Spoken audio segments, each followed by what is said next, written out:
In IBM, we have what we call the 3A's approach. 3H standing for accessibility, accommodation, and attitude towards disability.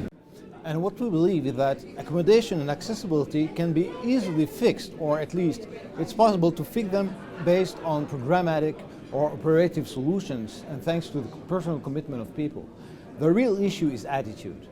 How do we dismantle this bias, and conscious or conscious bias regarding disability? People have preconceptions, and you can have the most interesting or wonderful programs to address inclusion of people with disabilities, or even to support them. If you don't dismantle these barriers, you will not succeed. So what we're doing now is to create workshops that which the objective of is to open the eye of managers and HR recruiters, team leaders, etc., around their own preconceptions around disability, to make them more disability confident. Actually, I have started working on this on the creation of this workshop this year. So we're going to deploy this next year internally. For the moment, the status is that I have run this workshop externally with IBM clients. And because the feedback was very positive, we plan to implement this internally as well. Okay. All right? Okay, good. Good luck. The main benefit is people with disability bring unique perspectives through their life experience. They actually enrich the diversity of our work teams, and we as a technology company, we rely a lot on innovative solutions, new strategies, new ways to serve our customers. And people with disabilities contribute in our work teams significantly in increasing diversity, and that makes work teams much more able to solve problems, tackle issues, find new and innovative solutions to build for our customers and deliver to our customers. So they're a great value to our business. I think the most significant benefit is in sharing of experienced best practice learnings, because we're all challenged in different ways in terms of how to include people with disabilities in our organisations, and it adds huge value to able to share our problems, but also to share best practice and what we have learnt with other organisations. I think an employer's organisation need to realize that inclusiveness is something that business need to take seriously, and that is what we did. And you need to have a passion to promote disability at the workplace. And our network is a good example for business to showcase that people with disabilities have equally or better competencies. They are competent, they are capable, and they are committed. And that is the message I think that we should share with the other enterprises who are keen to take on disabled people at work. Showcasing good experiences is something that we do, and also we need to walk the talk. In fact, we were the first to take on a person with disabilities to our staff, just to show our commitment towards this great initiative. Employer organizations are so diverse. There are, for example, 150 different organizations that belong to the IOE from 142 countries. Some operate only or mostly at the policy advocacy level. Some actually put on educational and technical programs for their members. Some are predominantly interfacing with small business, some with multinationals. So there's an enormous range of issues and activities they can cover. But there's some things that every organization can do. The first is to walk the walk. We can set an example for our companies and for our communities by hiring and accommodating people with disabilities in our own workplaces. Secondly, we can help to inform and educate our companies by disseminating the kind of good information and material that the ILO and the network, the best practices, give to us. Thirdly, we can advocate. That's what a lot of us do. both for national and local regulatory and legal frameworks that are conducive to encouraging companies to employ disabled people, and more broadly for things like the ratification of the Convention of Persons or Convention on the Rights of Persons with Disabilities, which is something my own organization has been lobbying our Congress. The message I'd like to send is that people with disabilities have lots of skills and abilities that are often untapped and are an excellent resource to use, that we should consider employment of them, but also consider employing to the fullest of their potential and ability. All too often, the emphasis is simply on getting people with disabilities into a job, but what we want to do is get them into a quality job where they can really contribute to the fullest extent of what they can do.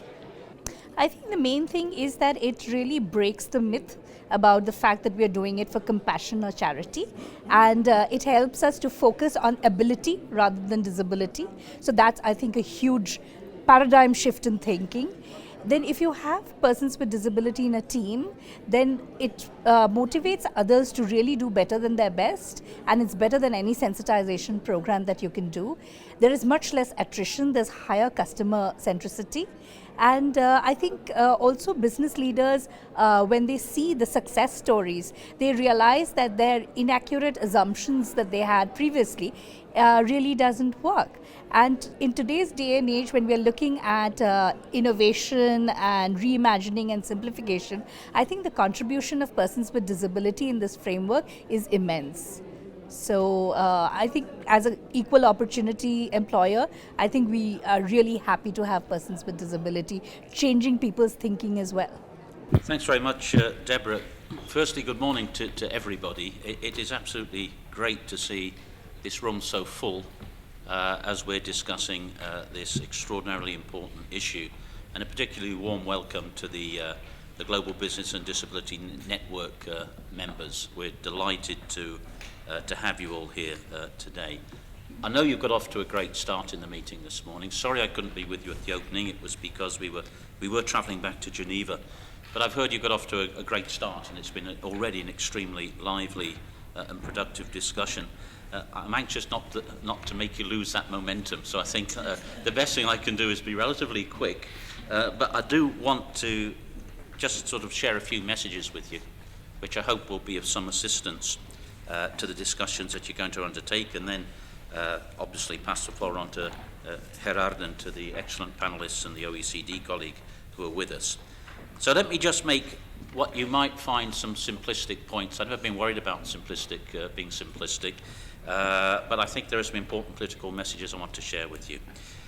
The first has to do, and this risks stating the obvious, the significance and importance of the issues that you are addressing here today. Without boring you with the statistics, we know that more than 1 billion people in the world experience some form of disability today. We know that prevalence of disability is rising, not decreasing, due to a varied set of factors. That includes increased chronic diseases such as diabetes, cardiovascular conditions, cancer. There are mental health-related disabilities. And at the same time, discrimination and stigma heavily impact on the lives of people with disabilities, often determining the course of their lives by effectively narrowing their choices, those that are available to them. And in those choices, of course, those that have to do with work are absolutely crucial. So here's the first point. For an organisation such as the ILO, whose business is the world of work, and whose mandate is social justice, and whose responsibility is particularly heavy towards those who face disadvantage and exclusion in the world of work, this is our business. This business that you are addressing today is our business, and so it is not business as usual. I like the title of your meeting. So you're in the right place from my point of view in this House, and I want you to know that everything that we hear today we will take into our own work, we will try to learn from, we will try to increase and improve what we do. Second point is about attitudes.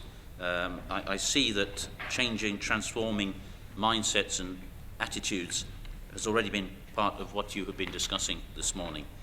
You know, I'm reminded, and it's sort of part of my own professional experience, that there was a time, not entirely a time that belongs to the past, when women were widely denied the right to work and access to equal opportunity at work. And that's an unfinished agenda, as anybody who looks at questions of pay and participation in the labour force will understand. But the fact of the matter is that for the vast majority of people, women and work are no longer incompatible, if they were, and they were at certain points. And so despite the significance of these issues, the fact is that people with disabilities are still today too frequently excluded from labour markets, and when in employment, they are too frequently in the bottom part of the pyramid of the labour force, with little support to promote and develop their career paths. And so, like women once, unfortunately, people with disabilities and work are still sometimes seen as, let's put it, an unusual combination. And so what we're dealing with is a human rights issue. It's an equality human rights issue, first and foremost. That's how I see it. But there is another aspect to all of this, and it is that the exclusion of people with disabilities from labour markets comes also at a very significant economic price, and that's estimated between 3 and 7% of GDP in our member states.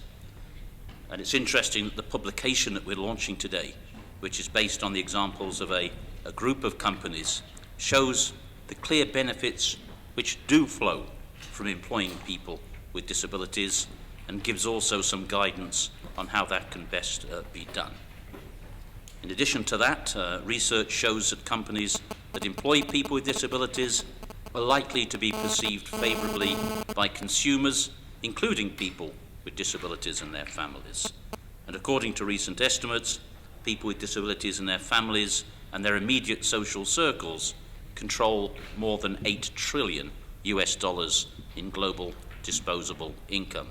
That too can concentrate people's minds.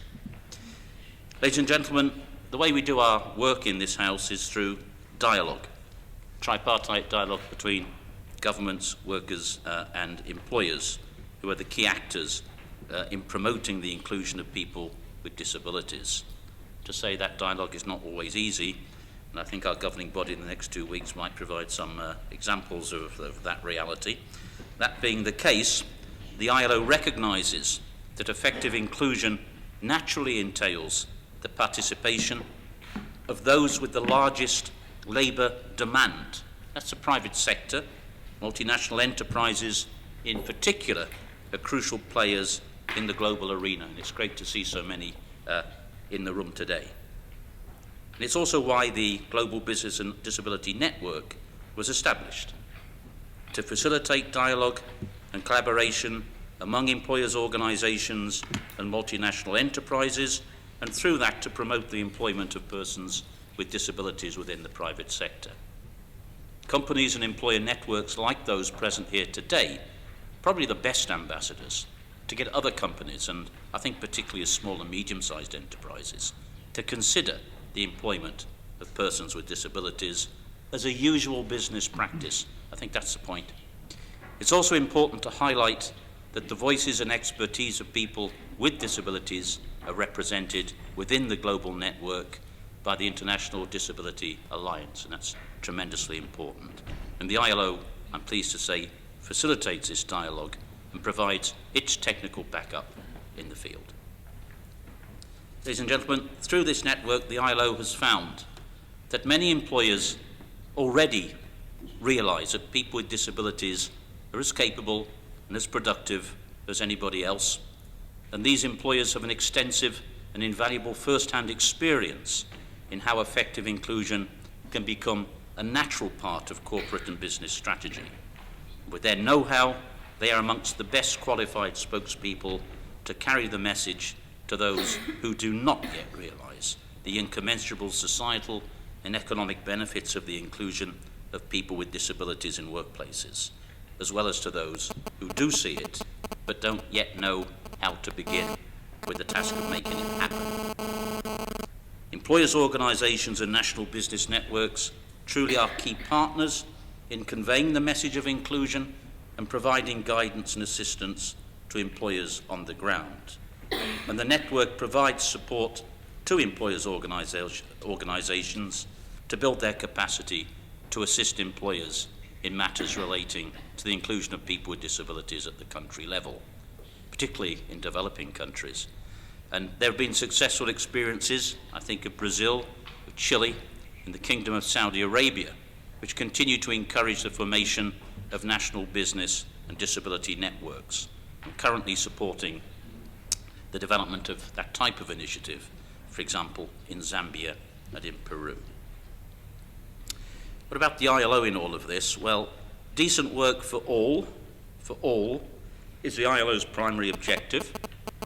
With regards to the provision of guidance to our constituents, the ILO Code of Practice for Managing Disability in the Workplace has laid the foundation for concerted actions of governments, employers and workers to achieve the inclusion of people with disabilities in the world of work.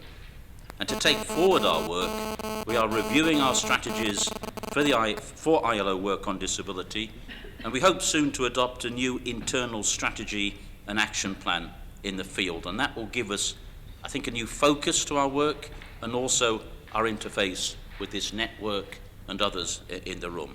I very much hope that that will be the way forward for us. And I want to just mention as well the normative framework within which all of this takes place. Our convention, Key Convention 159, 82 ratifications around the world. That's not bad, but it could be better as well. Let me finish by saying that undoubtedly disability is a complex, evolving concept.